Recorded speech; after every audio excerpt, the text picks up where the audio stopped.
In the Tour de France at its highest. This is Tommy Dan.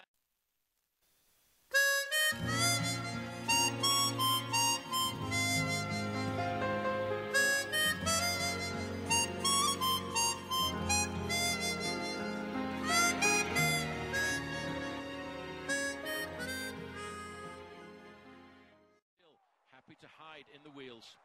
Well, the amazing thing is, too, behind all this, yes, we might have a new leader tonight, but the erstwhile leader, Tommy Voigtler, will only drop into second place. And Cadel probably down to third at the end of the day, with one more day in the mountains to come. Voigtler can still think of a podium in Paris after a ride like this. They are all now, Phil, getting into the steep part of this climb, and it's having an effect on Cadel Evans too. Yes, it's down to 3:09, but look at the laboured style as he goes past the 5 kilometre to go banner. He's labouring with that gear. It's not turning over quite as smoothly as it did before. Andy Schleck started the day at 2:36 behind Voigtler. He's now 3:08 on the road, so it is not a lot. In fact, if Evans keeps this up, Voigtler could be pulling on his 10th yellow jersey. Well, that's the important thing that Thomas Voigtler needs to understand at the end of the day. All he's going to do is try and match the mark. As we go now past 4 kilometres to go for Andy Schleck. He seems to be a little bit more motivated, Phil. This is the most difficult part of the climb. It's an average gradient of 9% over the next kilometre. Well, we've been treated to a magnificent display of defiance, and now we're seeing them coming back as best they can.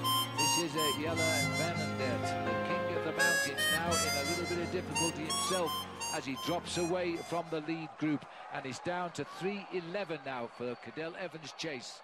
All of this because of the damage being inflicted on that group by Cadel Evans. Life here. Tomorrow we have one more big day in the mountains, then the time trial. But the way it's beginning to look, Cadel Evans is just going to have to work out how to get rid of Andy Schleck tomorrow in the mountains.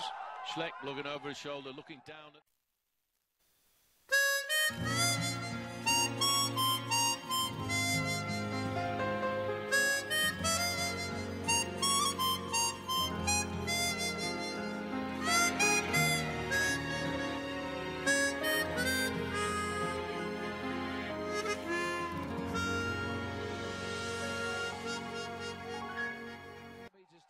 At the moment it looks like this. Thomas Voigtler will stay in second place at half a minute. Cadel Evans will be in third at 1:48. Frank Schleck will be fourth, and Contador 3:45. And there is confirmation of Alberto Contador, the champion of the Tour de France the past 2 years, is yo-yoing on his favourite playground. And I think that's the end of the Tour de France for him as a winner this year. Well, that's what Andy Schleck felt, you know, Phil. He said that the Tour de France would be decided in the last week of the race. It was all about the freshness. Alberto Contador's got the Giro d'Italia in his legs.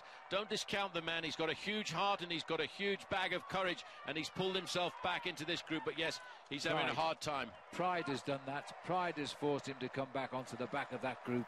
He knows now that coming up to the last 2 kilometres of the day has been a real tough fight for the champion of the past 2 years and the 3-time Tour winner. He's come back, but he's gone again. Well, he tried with everything. That was the pride of Spain on his shoulders there, trying to push him back into that group. I'm amazed also by the ride of Damiano Cunego, the prince, the little prince they call him from Italy. He's riding comfortably in that group, and he's going to have his best ever Tour de France finish this year. Well, if he gets 19 seconds on Contador, he climbs over him in the overall classification. That'll put Cunego into 6th place in the Tour de France.